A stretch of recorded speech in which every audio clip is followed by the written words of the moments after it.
ગુજરાત ગૌરવ દિવસની રાજ્ય ઉત્સવ ગોધરા. મુખ્યમંત્રી શ્રી ભૂપેન્દ્ર પટેલે ગુજરાત પોલીસ દ્વારા યોજાયેલ પોલીસ એક્સપો 2025ની લીધી મુલાકાત. પોલીસ ફોર્સના આધુનિક શસ્ત્રોનું કર્યું નિરીક્ષણ.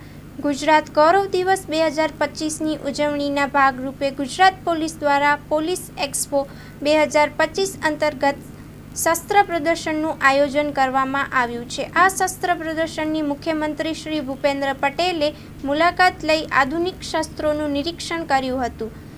પોલીસ એક્સપો શસ્ત્ર પ્રદર્શનમાં ચેતક કમાન્ડો ફોર્સ દ્વારા નોન લિથલ વેપનથી માંડી 1000 મીટર સુધી મારક ક્ષમતા ધરાવતા આધુનિક હથિયારોનું પ્રદર્શન કરવામાં આવ્યું છે.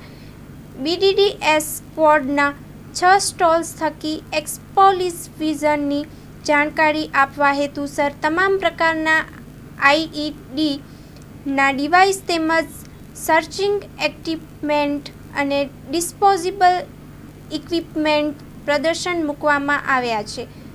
State disaster response team SDRF દ્વારા 8 સ્ટોલ્સ દ્વારા કુદરતી આપત્તિ સમયે બચાવ કામગીરીના તમામ સાધનો તેમજ ગુજરાત મરીન ટાસ્ક ફોર્સ દ્વારા 6 સ્ટોલ્સ થકી દરિયાઈ સુરક્ષા માટેના આધુનિક હથિયાર અને ઇક્વિપમેન્ટ પ્રદર્શનમાં મૂકવામાં આવ્યા છે. પંચમહાલ ટ્રાફિક પોલીસ મહિલા પોલીસની કામગીરી તથા વાયરલેસના ઇક્વિપમેન્ટ તેમજ પોલીસ દ્વારા વપરાતા બોડી વોર્ન કેમેરા તથા આધુનિક ડ્રોન વગેરેના 7 સ્ટોલ ઊભા કરવામાં આવ્યા છે. અત્રે ઉલ્લેખનીય છે કે ગુજરાત પોલીસની સ્પેશિયલ ફોર્સ વર્ષ 1992થી અસ્તિત્વમાં આવી છે, જેનું વર્ષ 2008માં ચેતક કમાન્ડ ફોર્સ તરીકે નામાભિધાન કરવામાં આવ્યું છે. આતંકવાદી હુમલાનો પ્રતિકાર કરવા માટે ચેતક કમાન્ડો ફોર્સ આધુનિક હથિયારો અને સામાન સાથે સજ્જ છે. Report by Chamansinh Chauhan, Godhra, Panchmahal.